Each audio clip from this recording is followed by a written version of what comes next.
Live from New Delhi, you're watching DD India News Hour, India's voice to the world. I'm Abhishek Mahajan. Coming up in the next hour, Prime Minister Narendra Modi will embark on a three-nation visit to Cyprus, Canada and Croatia today to attend G7 summit in Canada's Kananaskis in his sixth consecutive participation. India inspects all Boeing 787 planes as a multi-disciplinary committee probes Ahmedabad crash. Search on for the cockpit voice recorder. DNA tests confirm identities of 19 victims. Another night of Israel-Iran exchange of missiles. Tehran's Shahran oil depot and Tel Aviv's Haifa oil refinery targeted in attacks. Today's US-Iran nuclear talks cancelled. Manhunt underway in Minnesota after a senior Democrat lawmaker and her spouse were shot and killed. Second state lawmaker and his wife seriously wounded. President Trump condemns shooting as absolutely terrible. No Kings protesters take to the streets from Los Angeles to Boston. Nearly 2,000 demonstrations planned across the country, coinciding with Trump's huge military parade.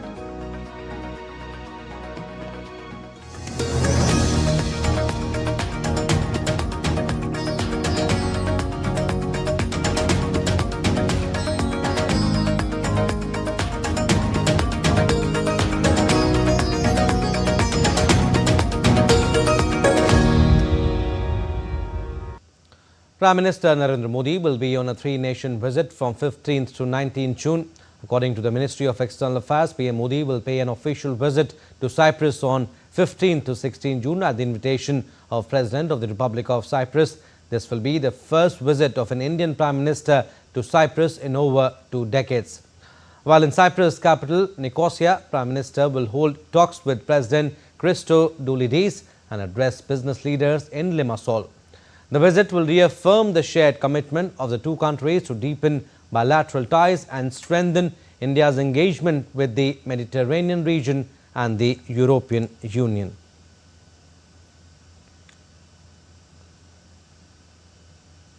In the second leg of his visit, the Prime Minister will travel to Kananaskis in Canada on June 16th and 17th to participate in the G7 summit. This would be Prime Minister's sixth consecutive participation in the G7 summit. At the summit, Prime Minister will exchange views with leaders of G7 countries, other invited outreach countries and heads of international organizations on crucial global issues including energy security, technology and innovation, particularly the AI energy nexus and quantum-related issues. Prime Minister will also hold several bilateral meetings on the sidelines of the summit. In the final leg of his tour, PM Modi will undertake an official visit to Croatia on 18th June. This will be the first ever visit by an Indian Prime Minister to Croatia, marking an important milestone in the bilateral relationship. Prime Minister will hold bilateral discussions with Prime Minister Plenković and meet the President Zoran Milanović. The visit to Croatia will also underscore India's commitment to further strengthening its engagement with partners in the European Union. And at the invitation of the President of Cyprus, Nikos Christodoulidis, Prime Minister Narendra Modi will pay an official visit to Cyprus on 15th to 16th June. This will be the first visit of an Indian Prime Minister to Cyprus in over 2 decades. The visit aims to reaffirm the shared commitment of both the nations to deepen bilateral ties and strengthen India's engagement with the Mediterranean region and the European Union. A report. As part of India's deepening engagement with Europe, Prime Minister Narendra Modi will pay an official visit to Cyprus from June 15th to 16th. This will be the first leg of his three-nation visit. Later, he will travel to Canada for the G7 summit and Croatia. Prime Minister Modi's visit to Cyprus is the first by an Indian PM in over 2 decades. In capital Nicosia, Prime Minister Modi will hold talks with President Nikos Christodoulidis and also address business leaders in Limassol. The visit will reaffirm the shared commitment of the two countries to deepen bilateral ties and strengthen India's engagement with the Mediterranean region and the European Union. India and Cyprus established diplomatic ties in 1962. Bilateral relations between both the countries have been traditionally very close and friendly. India had supported the freedom struggle of Cyprus. Cyprus supported India on crucial issues, including India's election to UNSC and India-US Civil Nuclear Agreement, the NSG, and IAEA. Prime Minister Modi's visit aligns with India's efforts to deepen ties with European Union, particularly as Cyprus is set to assume the rotating presidency of the EU Council in the first half of 2026. Cyprus and Croatia are also seen as potential partners in the India-Middle East-Europe Economic Corridor, a major infrastructure initiative launched during India's G20 summit, which aims to enhance connectivity between India, the Middle East and Europe. Prime Minister Narendra Modi's visit to Cyprus comes at a sensitive time. This is his first foreign visit after Operation Sindoor. Cyprus was one of the first countries to condemn the Pahalgam terror attack. India has always supported a peaceful resolution of the Cyprus dispute as per international law. In that sense, this visit is seen as a powerful symbol of solidarity against common geopolitical adversaries and forces. With camera person Senthil, Shubhendu Ghosh for DD India in Limassol, Cyprus. And as Prime Minister Narendra Modi prepares for his official visit to Cyprus, the first by an Indian Prime Minister in over 2 decades, DD India correspondent Shubhendu Ghosh spoke with the Indian High Commissioner to Cyprus, who highlighted the deepening ties and growing cooperation between the two nations. Take a listen. With me, Indian High Commissioner to Cyprus, Mr. Manish. Welcome to DD India, sir. First time in about 2 decades that an Indian Prime Minister is visiting Cyprus. If you can take us through what is high on the agenda. Prime Minister, as you said, will be coming to visit Cyprus. Indian Prime Minister will be coming first time after 23 years. And this would be the Prime Minister's first visit to Cyprus. And it is quite high on agenda. As I have said before also in various forums, that India-Cyprus historical relations dates back to centuries. So what we are trying to do and achieve is to give more contemporary context to our historical relations. We are friends, we are partners, and we have supported each other in difficult times, good times. And we perceive that this visit of Prime Minister Sri Narendra Modi ji will be a historic visit, because there are a lot of things which will get discussed and a lot of outcomes will happen in every aspect of our relations. Right, sir. But if you talk in terms of particular areas that may be in focus, particularly in terms of economy, energy and connectivity, what can be expected?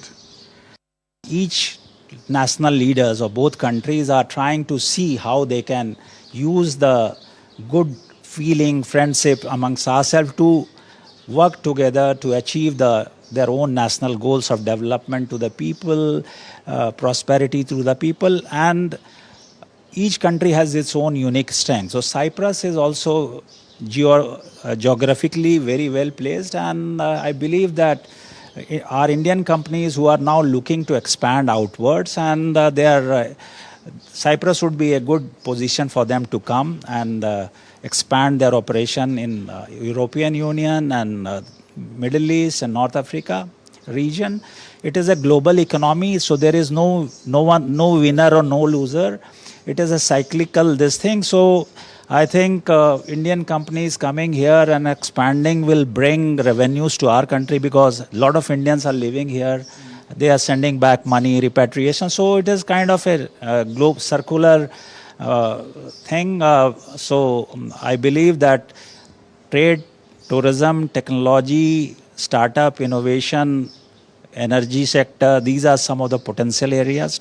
And finally, the point that you mentioned about Cyprus being like a gateway to Europe, we understand that in 2026, Cyprus is also going to be the president of the Council of European Union. In that sense, India's greater outreach to Europe, in that context, Prime Minister's visit becomes crucial, would you say? I think so. I think Cyprus has always been supporting us in the framework of India-EU engagement. And as you said, Cyprus will take the presidency of EU on 1st January next year for 6 months. If the FTA is concluded, I think it will start getting implemented in Cyprus presidency. So that is a good thing considering our relationship. Thank you very much for speaking with DD India. That was the Indian High Commissioner to Cyprus talking about the expectations ahead of Prime Minister Narendra Modi's visit to the Mediterranean island. With camera person Yogesh, Shubhendu Ghosh for DD India in Cyprus. All right, shifting focus, India sets up a high-level committee to probe the Air India plane crash in Ahmedabad. It has also extended surveillance into the Boeing 787 series aircraft model. Meanwhile, Air India announced an additional payment of 2,500,000 rupees each to the families of the deceased and to the sole survivor of the tragedy. Authorities continue to carry out DNA sampling to confirm the identity of the victims. A report. The probe to ascertain the cause of the devastating Air India plane crash in Ahmedabad is going on in full swing. In a press briefing, India's Civil Aviation Minister Ram Mohan Naidu Kinjarapu said that a high-level committee has been set up to investigate the crash.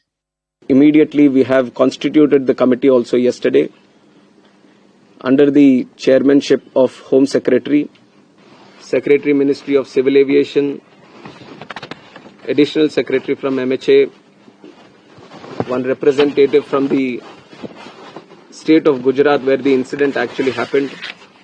The minister also highlighted that the Directorate General of Civil Aviation has ordered to conduct an extended surveillance into the Boeing 787 series aircraft model.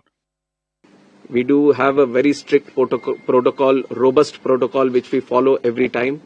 But even after, when the incident happened, we also felt that there is a need to do an extended surveillance into the Boeing 787 series. Teams from the National Security Guard, National Disaster Response Force, Indian Air Force and Central Industrial Security Force have been deployed to the crash site to inspect the wreckage of the ill-fated flight, whose black box was recovered on Friday. Meanwhile, Air India has announced an interim payment of 2,500,000 rupees each to the families of the deceased and to the sole survivor. This is in addition to the 10 million rupees support already announced by Tata Sons. The airline is also in the process of completing checks on its 787 Boeing fleet. At least 241 people on board were killed after a London-bound Air India flight crashed near the Ahmedabad airport on Thursday in one of India's worst aviation disasters. The plane crashed into a medical college hostel. Bureau Report, DD India. Meanwhile, as many of the bodies are burnt beyond recognition or damaged, otherwise authorities are carrying out DNA tests to establish the identity of the Air India plane crash victims. So far, DNA tests have confirmed identities of 19 victims. State Forensic Science Laboratory Unit Team and National Forensic Sciences University Team are working through the night to match more DNA samples. BJ Medical College has assured the families of the victims that the civil hospital would contact the kin as soon as a DNA match was found and urged them to not rush to the hospital. And the authorities have released an important information regarding handover of Air India plane crash victims' bodies. The government has made free ambulance arrangements to transport the deceased's body by route to their home. Relatives collecting the body must bring their own and the deceased identification documents. The civil hospital will prepare a complete file of legal documents, including the post-mortem report and death certificate, and hand it over to the relatives. Air India will provide assistance in transporting the body by air. The hospital must be contacted in advance to coordinate flight timings. All right, still to come on this edition of DD India News Hour. IAEA says no damage seen at Iran's Fordow or Hondab nuclear sites. Also says Natanz nuclear site remains intact. And Vladimir Putin speaks to Donald Trump, condemns Israel strikes on Iran. And French President Emmanuel Macron will visit Greenland today to stop US preying on it.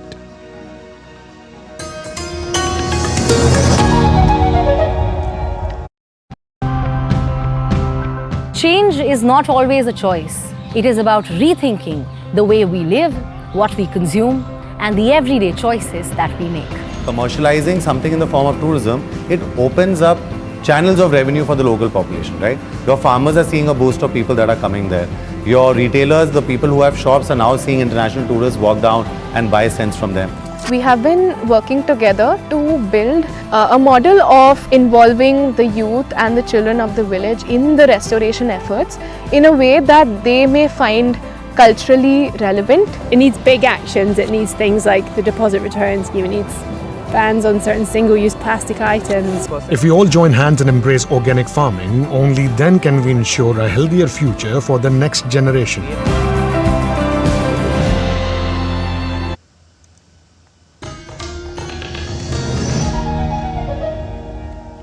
Welcome back. You're watching DD India News Hour. I'm Abhishek Mahajan. Some more stories. Tensions in West Asia continue to escalate as Israel and Iran launched fresh attacks on each other overnight into Sunday. These strikes have stoked fears of a wider conflict that can plunge whole world into an era of chaos. Israel pounded Iran for a second day, a day after it wiped out the top echelon of Iran's military command, saying its campaign would intensify. In its latest strikes, Israel hit Shahran oil depot in Tehran on Sunday. Though fire had erupted after the attack, Iran said the situation was under control. The Israeli Defense Forces completed an extensive series of strikes on targets in Tehran related to the Iran's nuclear weapons project. An IRGC facility in Tehran also showed visible damage in a satellite image taken on June 14th, and an unspecified facility in Piran-Shahar appeared mostly destroyed. The Israeli army spokesperson said plans to strike targets in the Iranian capital were years in the making. He also said that Israel has attacked 150 targets across Iran, including 40 in Tehran. Fears about potential disruption to the region's oil exports had already driven up oil prices 9% on Friday. Tehran was reviewing whether to close the Strait of Hormuz, controlling access to the Gulf for tankers. Meanwhile, no damage was seen at Iran's Fordow fuel enrichment plant or the Hondab heavy water reactor under construction. The International Atomic Energy Agency added that no further damage had been observed at the Natanz, the site of one of the nuclear targets struck on Friday by Israeli forces. Earlier, the IAEA said that Iran's Nuclear Regulatory Authority had informed it of no change in off-site radiation levels in Isfahan, another nuclear site targeted by Israel in an air offensive against its old enemy.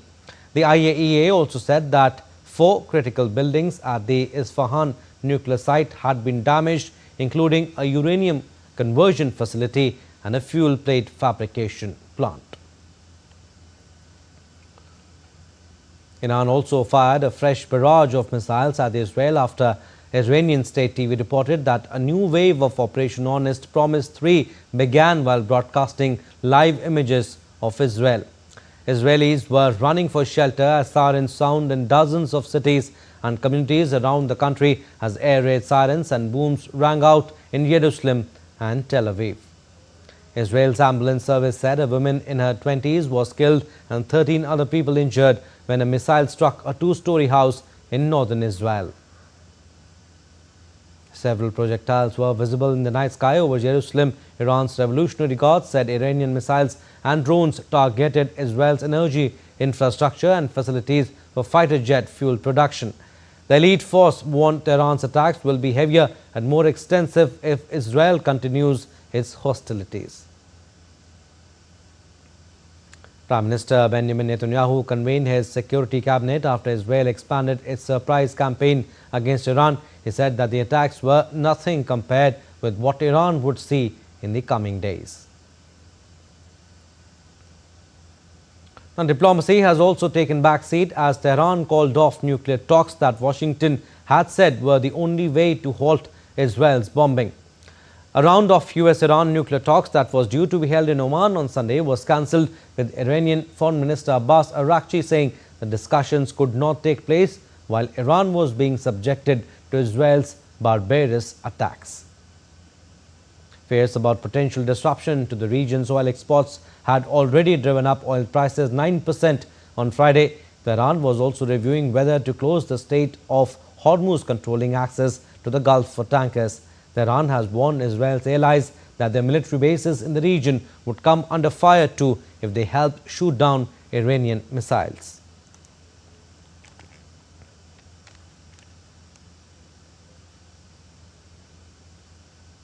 British Prime Minister Keir Starmer spoke to Saudi Arabia's Crown Prince Mohammed bin Salman and discussed the West Asia situation. The leaders agreed on the need to de-escalate. British Foreign Minister David Lammy spoke to his Israeli counterpart Gideon Saar on Saturday and expressed concern for civilians in Israel. The US Secretary of Defense Pete Hegseth insisted on vigilance while offering Iran a path to peace in an interview with Fox News channels Fox and Friends weekend on Saturday. Some sort of a perspective where we're worried or concerned, we're vigilant, we're prepared in a strong defensive posture, while the president continues to say to Iran, hey, you have an option for peace. It includes, various aspects of what's been discussed. Iran knows. They know they can come back. They're making their own decisions right now, and we hope they would choose a negotiated option. The U.S. is postured to defend our people in the region. We've got significant assets in the region. We are robustly postured to ensure that our people, our bases, our interests are safe, and we're continuing to monitor any forces we would need to do that, capabilities we would need to do that. We will keep Americans safe. And US President Donald Trump said Saturday that he and Russian President Vladimir Putin had agreed during a phone call that the ongoing conflict between Israel and Iran should end. The two leaders spoke about the rapidly developing conflict in the West Asia. Trump's comments marked the first time he has explicitly called for an end to hostilities between Washington's ally Israel and its rival Iran. Donald Trump had promised to end the world's hottest conflicts during his election campaign, but nearly 5 months into his second term, the Kremlin separately also confirmed the Trump-Putin call and said they discussed the conflict in Ukraine and the situation in the West Asia. And Turkey's President Tayyip Erdogan also spoke to US President in a phone call on Saturday, saying that Turkey sees nuclear negotiations as the only way to resolve the conflict between Israel and Iran. According to a statement by his office, Erdogan told Trump that Turkey supports the US view that nuclear negotiations should continue to resolve the dispute, and Ankara is ready to do its part to prevent an uncontrolled escalation. Moving on, the Grims was also a display of a tragedy struck on Saturday in Minnesota after a former state speaker, Melissa Hotman, and her husband were shot dead in what police described as a targeted attack. Another state lawmaker and his wife were injured in the same incident. The killing sent shockwaves across the country, especially as they occurred on the same day as President Donald Trump's high-profile military parade in Washington, which had already drawn criticism and widespread protest. A major search backed by the FBI was underway. The suspect was later identified as 57-year-old Vance Luther Buelta. And US President Donald Trump marked his 79th birthday with a grand military parade in Washington on Saturday, when thousands of demonstrators flooded streets across the country in the largest show of opposition since his return to office. The parade officially celebrated as 250th anniversary of the US Army, featuring over 7,000 troops, rumbling tanks, roaring aircraft, and a display of military hardware from various eras of American history. However, the celebratory tone in Washington was sharply contrasted by scenes of unrest nationwide when tens of thousands of Americans took to the streets to protest under the banner of the No Kings movement, gathered in cities including New York, Los Angeles, Houston, Atlanta and the capital itself, decrying what they call Trump's dictatorial overreach and the militarization of its citizens. Organizers expected protests in all 50 states. Now, French President Emmanuel Macron is set to visit Greenland on Sunday, demonstrating support for Denmark and signaling European unity following US President Donald Trump's threat to acquire the island. Trump has repeatedly said the US needs the strategically located, resource-rich Arctic island for security reasons and has refused to rule out the use of force to secure it. Greenland is a self-governing part of the Kingdom of Denmark with the right to declare independence. Both the Greenland and Danish governments said it is not for sale and only Greenlanders can determine their future. Macron, the first foreign leader to visit Greenland since President Trump expressed interest in acquiring the island. He was invited by the Prime Ministers of both Greenland and Denmark. He has said his visit is meant to prevent any preying on the territory. Let's now take a look at other stories making news around the world. The British royal family, including King Charles, attended the annual Trooping the Colour parade in London on Saturday to mark the monarch's official birthday. The event, featuring over 1,400 soldiers, 200 horses and 400 musicians, was held with a somber tone as the royals paid respects to the victims of the recent Air India plane crash.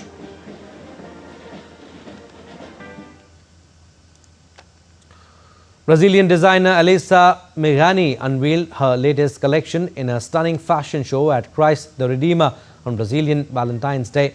The breathtaking view of Rio de Janeiro added a touch of magic to the event, with models showcasing the designs against the iconic backdrop.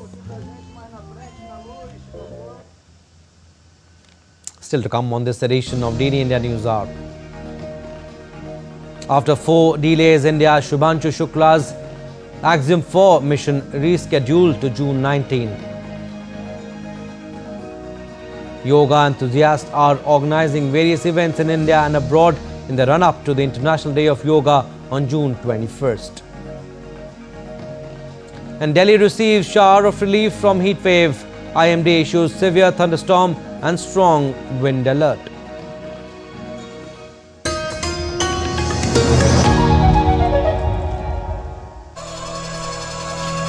Open your mind to a whole new world. Explore mystic wonders of nature in the forests. तो मुझे देख के आपको लग रहा है कि मुझे इसी वाला देना चाहिए.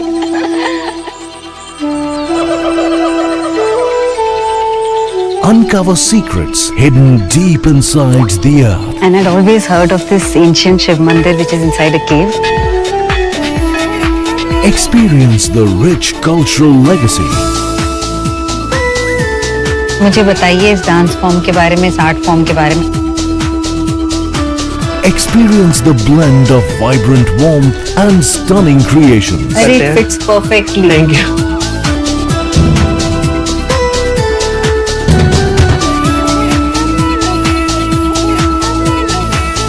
Jharkhand.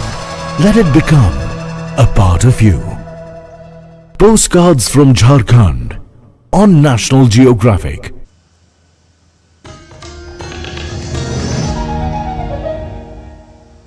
Welcome back. You're watching DD India News Hour. I'm Abhishek Mahajan. Recap of our top stories. Prime Minister Narendra Modi will embark on a 3-nation visit to Cyprus, Canada and Croatia today to attend G7 summit in Canada's Kananaskis in his 6th consecutive participation. India inspects all Boeing 787 planes as a multidisciplinary committee probes Ahmedabad crash. Search on for the cockpit voice recorder. DNA tests confirm identities of 19 victims. Another night of Israel-Iran exchange of missiles. Tehran's Sharon oil depot and Tel Aviv's Haifa oil refinery targeted in attacks. Today's US-Iran nuclear talks cancelled. Manhunt underway in Minnesota after a senior Democrat lawmaker and a spouse were shot and killed. Second state lawmaker and his wife seriously wounded. President Trump condemns shooting as absolutely terrible. No kings. Protesters take to the streets from Los Angeles to Boston Nearly 2,000 demonstrations planned across the country, coinciding with Trump's huge military parade.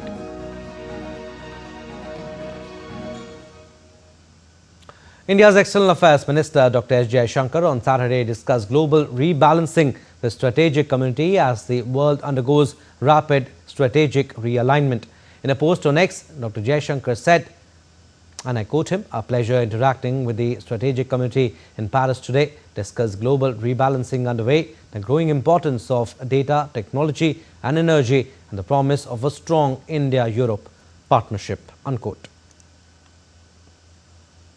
Earlier in the day, Dr. Jaishankar also visited National Library of France and saw the classical India manuscripts and texts in their collection.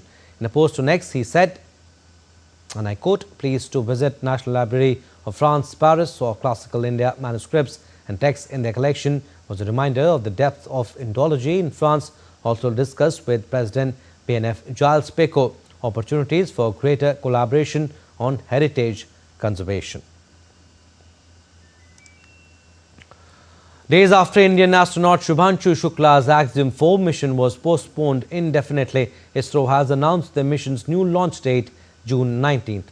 In a recent statement, ISRO said that during a follow-on coordination meeting between them, Axiom Space and SpaceX, it was confirmed that the liquid oxygen leak observed in the Falcon 9 launch vehicle has been successfully resolved. Separately, Axiom Space informed that they are working closely with NASA to assess the pressure anomaly in the Zvezda service module on board the International Space Station.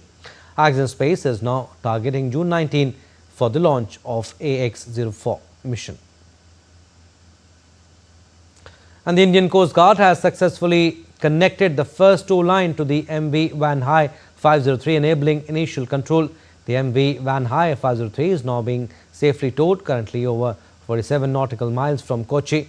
The Indian Coast Guard is providing fuel to the salvage tug Ocean Warrior as it tows the MV Van High 503, ensuring the operation's continuity. ICG ships are also maintaining a nearby presence for added safety. To date, over 85,000 litres of fuel have been supplied to support the salvage efforts. Now, India's Ministry of Education has taken a major step towards realizing the goals of internationalization of education. In an event held in Mumbai, letters of intent were issued to 5 globally reputed universities from the United Kingdom, Australia, the United States and Italy. Speaking on the occasion, India's Education Minister Dharmendra Pradhan said that the country's National Education Policy 2020 envisions India as a global study destination offering premium education at an affordable cost. The letters of intent handed over yesterday, in fact, allowed the universities to establish their offshore branch campus in India.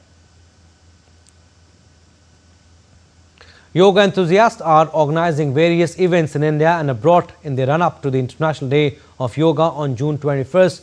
Ladakh Union Territory Administration begins to celebrate a week-long yoga festival titled Ladakh's biggest international festival of yoga and meditation from today until June 21st at multiple locations in the region.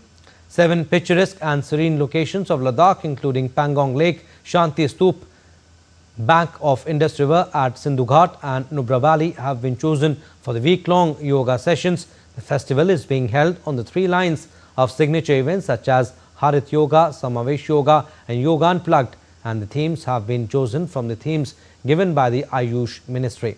A seminar on the theme of Unplugged Yoga is also planned in collaboration with the University of Ladakh.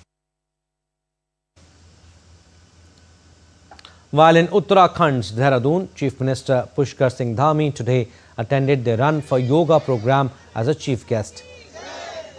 In view of the upcoming International Day of Yoga, Dhami has already instructed authorities to undertake a comprehensive awareness campaign in all districts and said yoga camps should be organized on a large scale. In May this year, Uttarakhand Cabinet approved Yoga Policy 2025 aimed at making the state global capital of yoga and wellness. The policy sets a target of establishing at least 5 new yoga hubs by 2030.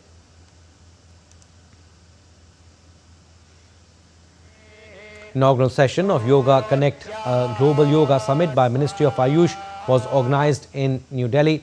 as an opportunity to bring together people who are shaping the future of yoga.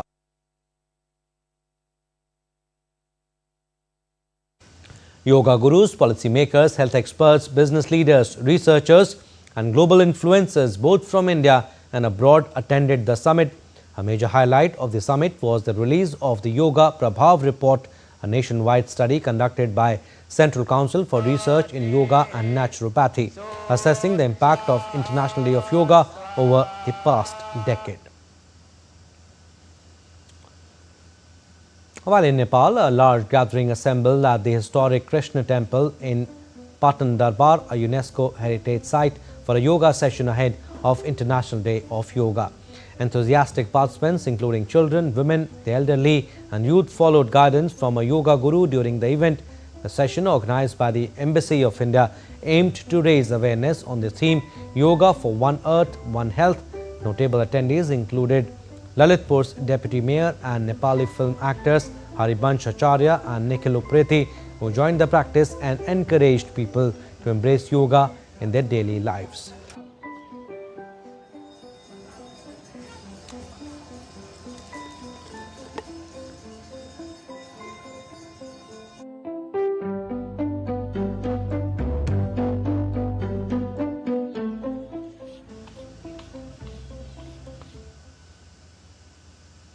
Kailash Mansarovar Yatra 2025 begins today and will go on till August 2025. A total of 750 pilgrims have been selected for Yatra this year, including 2 liaison officers per batch. LOs play a crucial role in facilitating the Yatra, ensuring the well-being and safety of the pilgrims.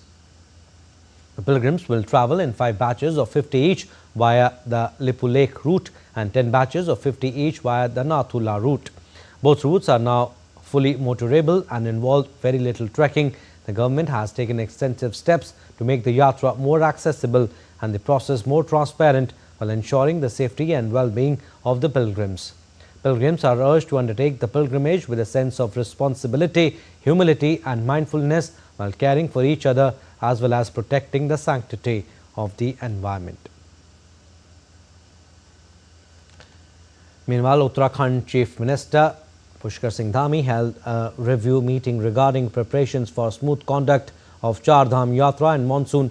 He instructed the officers to remain on full alert mode to deal with emergency situations and ensure use of drones and satellite technology-based monitoring.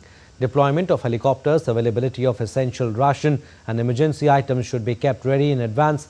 Instructed the officials to train local people as crisis relief teams or disaster volunteers at the village level so that a quick response can be given when needed. Public safety is the top priority.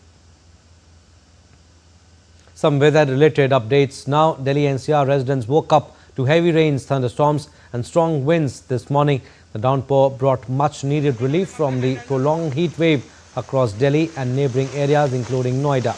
The India Met Department, in an advisory, asked the residents to stay indoors and avoid travel. It has said that moderate to intense spell of rainfall with thunderstorms and lightning, squally winds 80 to 100 kilometers per hour is going on over Delhi and NCR. Stay indoors and avoid travel unless necessary. Delhi and the adjoining regions have been experiencing extreme heat wave conditions for the last few days. After 4 consecutive days of heat wave conditions in parts of the national capital, Delhi on Friday witnessed a slight dip in temperatures.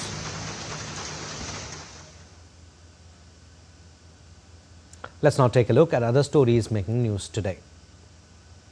The National Investigation Agency has filed a charge sheet against 17 accused, including 16 absconders in the 2024 attacks on the Central Reserve Police Force camps. The individuals include key members of proscribed groups involved in recruiting youth and planning armed rebellions against the government. Lieutenant Governor Manoj Sinha has directed the phased reopening of several tourist destinations across Jammu and Kashmir, which were temporarily closed as precautionary measures. Betab Valley, Pahalgam Market Parks, Veerinag Garden, Kokarnag Garden and Achabal Garden will reopen from June 17. During his visit to Pahalgam, Manoj Sinha met with key leaders, assuring them that further tourism restrictions will be lifted following a thorough security assessment. In an aim to curb rising road accidents and promote responsible driving, authorities in the valley in Srinagar have launched a series of targeted programs aimed at educating the youth on the importance of adhering to traffic rules. Special emphasis is being placed on the use of helmets and seat belts, as well as the risk associated with underage driving and driving under the influence of alcohol or drugs.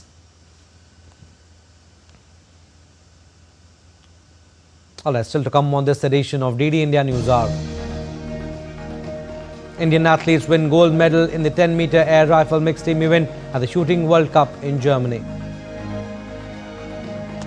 German top seed Alexander Zverev will clash with Taylor Fritz in the Stuttgart Open final in Germany on Sunday. And music, dance and color take over at La Paz streets as Bolivians celebrate Grand Border Festival.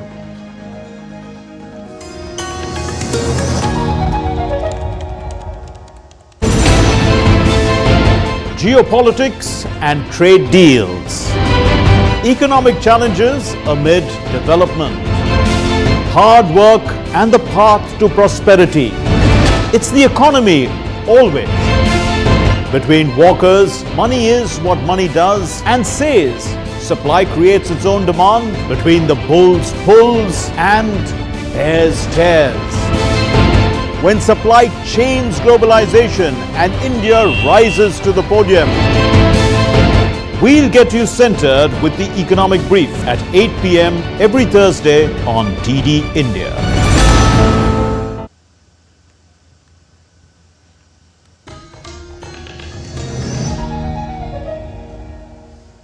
Welcome back. You're watching DD India News Hour. I'm Abhishek Mahajan. Business updates now. India has expressed satisfaction over the recent rise in Maldives' foreign exchange reserves. All right, we'll come back to this story, but these are the visuals we are getting you from Palam Airport, where Prime Minister Narendra Modi is departing for his three-nation visit, starting with Cyprus.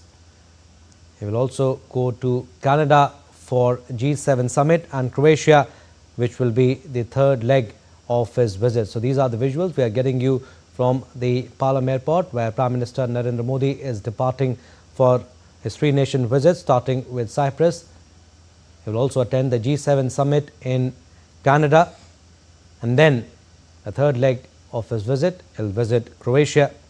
This will be the first visit of an Indian Prime Minister to Cyprus in over 2 decades. While in Cyprus capital Nicosia, Prime Minister will hold talks with President Christodoulidis and address the business leaders in Limassol. The visit will reaffirm the shared commitment of the two countries to deepen bilateral ties and strengthen India's engagement with the Mediterranean region and the European Union. Prime Minister Modi will hold talks with President Nikos Christodoulidis in the capital Nicosia and address business leaders in Limassol. And in the second leg of his visit, PM Modi will travel to Canada during 16th to 17th June to participate in the outreach session of the G7 summit. This will be his 6th consecutive participation in the summit, and he is expected to hold several bilateral meetings with other leaders attending the meet, including Prime Minister of Canada, Mark Carney. So these are the visuals we are getting you from Palam Airport in New Delhi. Prime Minister Narendra Modi embarking on a three-nation visit. He'll start with Cyprus, then Canada, and also visit Croatia, which will be the third leg or the last leg of his visit. He will reach Croatia on June 18. The first by an Indian premier. He will meet Prime Minister Andrej Plenković and President Zoran Milanovic, and the visit will underscore India's commitment to strengthening engagement with partners in the European Union. So first time in 2 decades, Prime Minister Narendra Modi, in fact Indian Prime Minister, is visiting Cyprus. First visit in over 2 decades. He'll visit Cyprus capital Nicosia. He will hold talks with the President of Cyprus, Christodoulidis, and address the business leaders in Limassol. Moving on, India has expressed satisfaction over the recent rise in Maldives' foreign exchange reserves, attributing the improvement to a successful USD 400 million currency swap drawdown with the Reserve Bank of India. In a post on X, the Indian High Commission in Maldives said the move eased immediate external liquidity pressures and termed the financial assistance a timely step in supporting the island nation's economic stability. European Commission President Ursula von der Leyen spoke with US President Donald Trump on Saturday ahead of the G7 summit. Von der Leyen described the call as positive, with both leaders discussing the ongoing trade negotiations. She reiterated the EU's commitment to securing a favourable deal before the July 9 deadline. The conversation also covered the tense geopolitical situation in West Asia and the need for coordination on energy market impacts. Leaders from the G7 countries, including Canada, France, Germany, Italy, Japan, the UK and the US, will meet in Kananaskis, Canada on Sunday and Monday. Now, ECB President Christine Lagarde has said that the European Central Bank's inflation target of 2% is in reach. In an interview published on Saturday, she said financial stability was a prerequisite for price stability.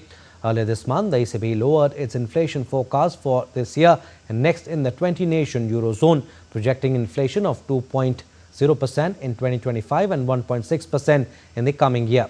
Lagarde also noted that the ECB's efforts to create a digital currency were getting to the point where, if lawmakers support the proposal, it should be ready to move forward.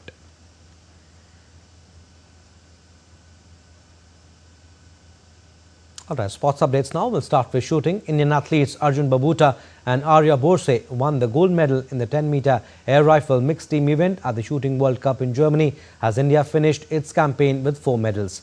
Indian pair defeated China's Wang Zifei and Sheng Li Hao in the final in Munich with 2 gold and 2 bronze medals. India finished third on the ISSF World Cup medals table behind China and Norway. The next leg of the World Cup will be held in China in September this year.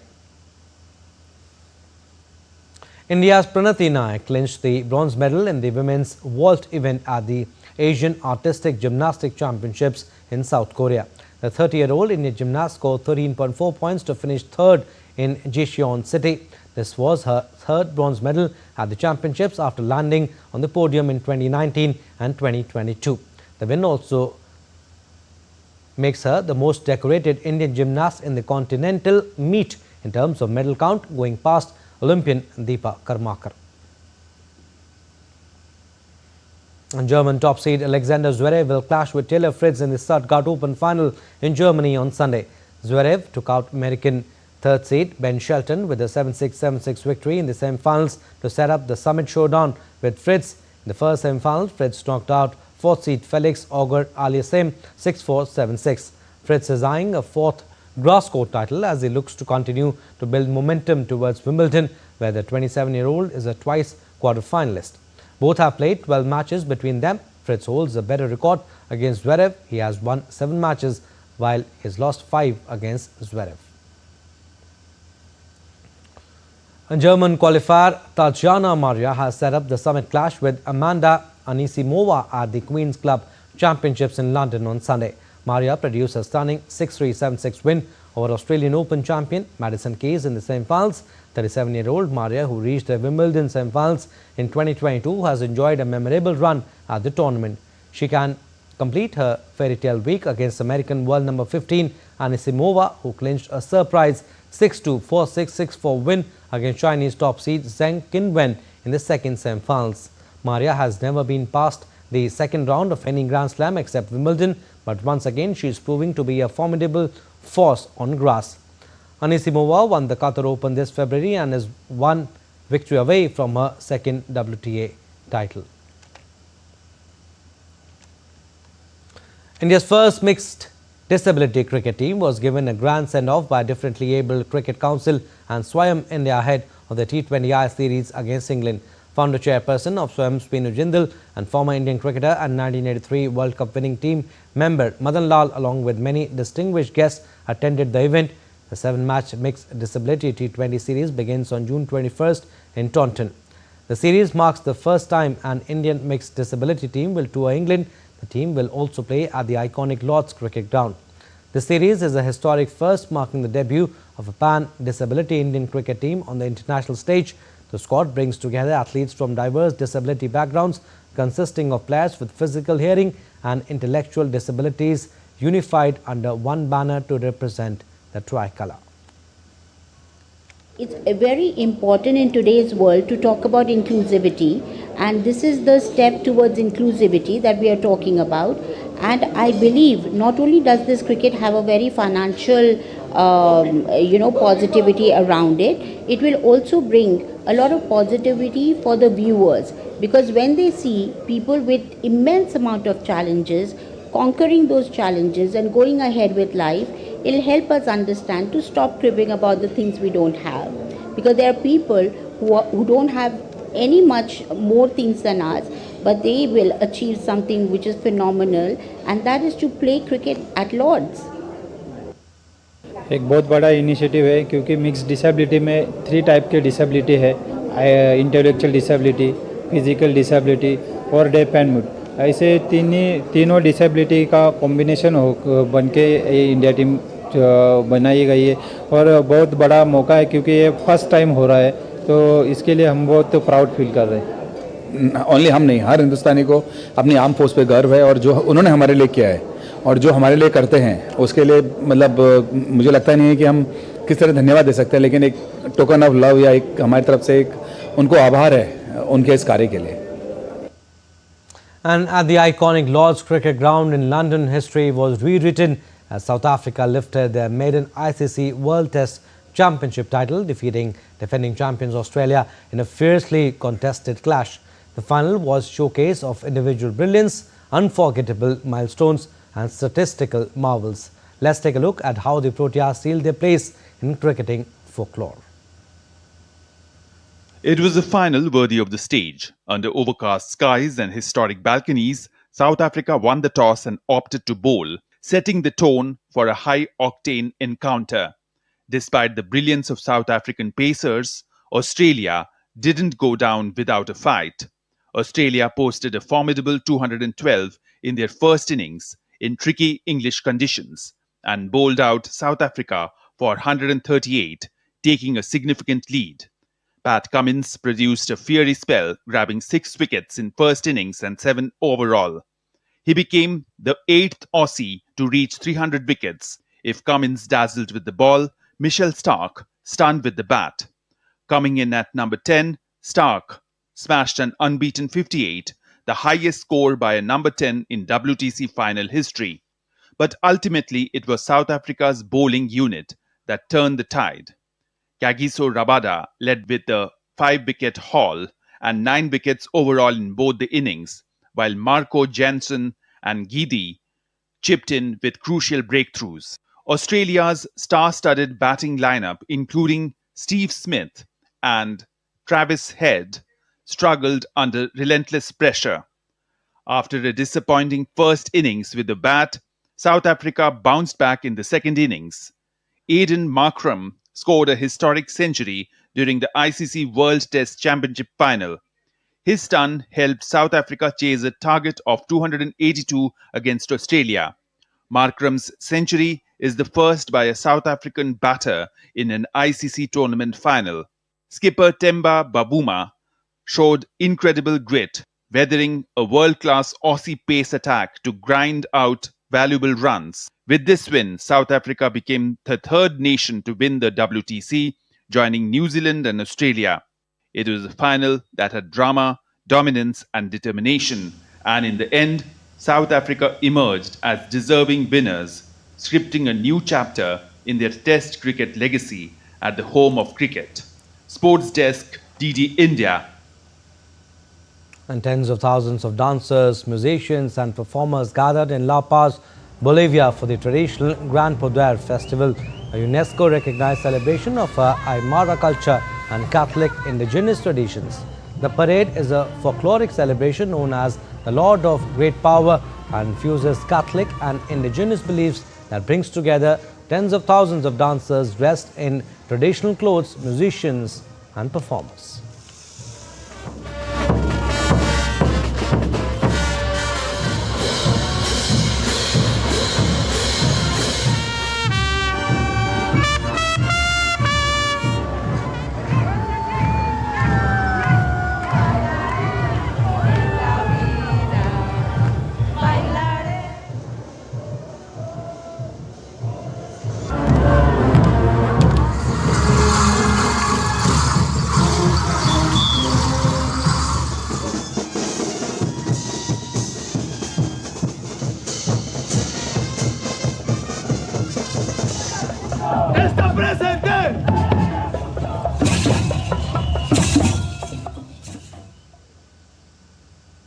Well, that's all we have in this edition of DD India News Hour. But do let us know your thoughts on the news of the day. For those on the go, you can get all the latest news and updates from India and across the world on DD India mobile app. The app is available on both Android and iOS. Scan the QR code on the screen to download now. We'll be back with more news as it breaks here on DD India. I'm Abhishek Mahajan from All First Air in Delhi. Thanks for watching DD India News Hour.